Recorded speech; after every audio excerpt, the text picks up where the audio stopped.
I'm not trying to be the highest paid necessarily. So we'll wait till the negotiations begin, and obviously want to put this team in the best situation. So.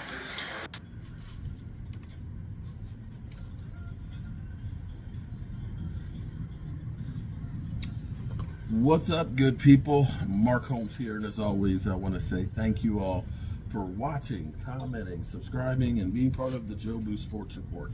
Without you guys, as well as you ladies, you know that this literally does not work. Hope you all are having a great Friday evening. We got our live stream at 9 o'clock Eastern. I hope you guys join us for it. And man, you just heard Dak Prescott saying that he's not necessarily trying to be the highest paid quarterback, that he is trying to help this team, which is good news because, speculation is that Dak Prescott is trying to get every nickel out of the Cowboys because he's got more leverage than anybody else has ever had in the history of football, as they say. But wow.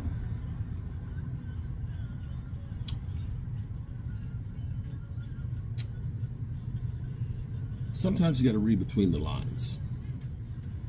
Okay? I started doing Joe Boo Sports because I was fortunate enough with my wife Tracy, who worked for United Way. And she worked with United Way, and when you used to see the ads and stuff, United Way, Play 60, and things like that, it was my wife who was the senior director of United Way NFL Community Development. And so I did some really cool things, like we were in Trenton, New Jersey with Ron Jaworski and Vince Papala and some other Eagles great, building in a park, a playground.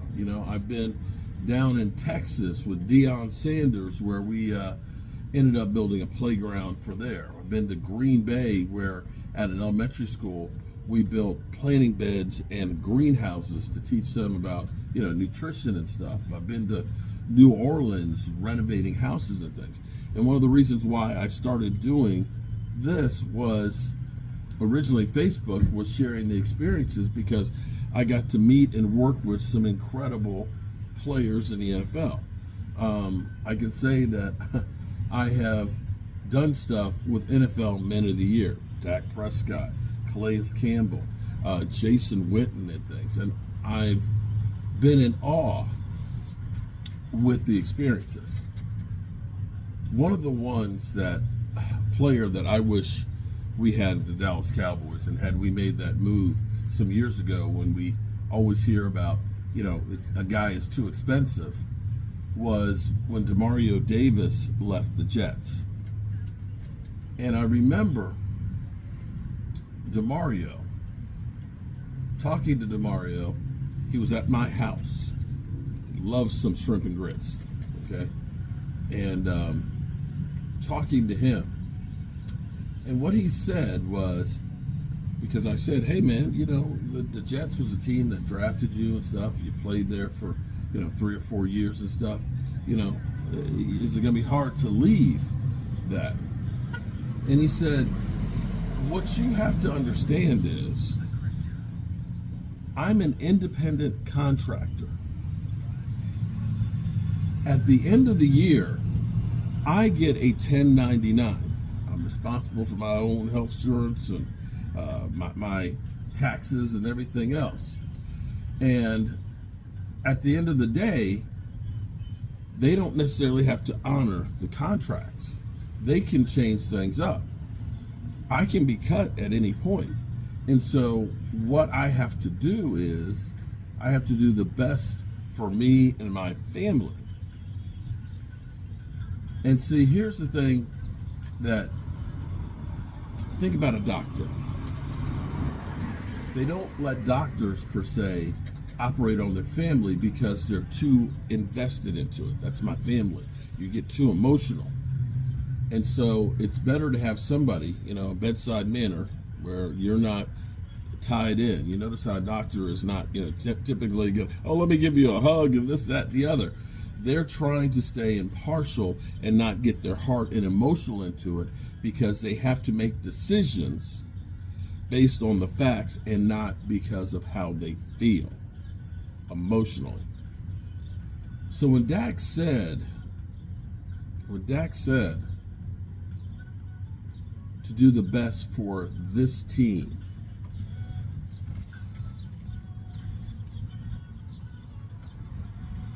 that just let me know that that's Dak Prescott's team bedside manner. He's divested himself emotionally from this being my team. Maybe I'm reading too much into it. Maybe. And maybe he recognizes that, this isn't forever. This is right for right now. And he had mentioned that contract negotiations hadn't started, but him and Jerry talked a couple of weeks ago, and saying that I'm not trying to break the bank, one, makes him look like I'm not the greedy one here. I'm not trying to break the bank and it's just me.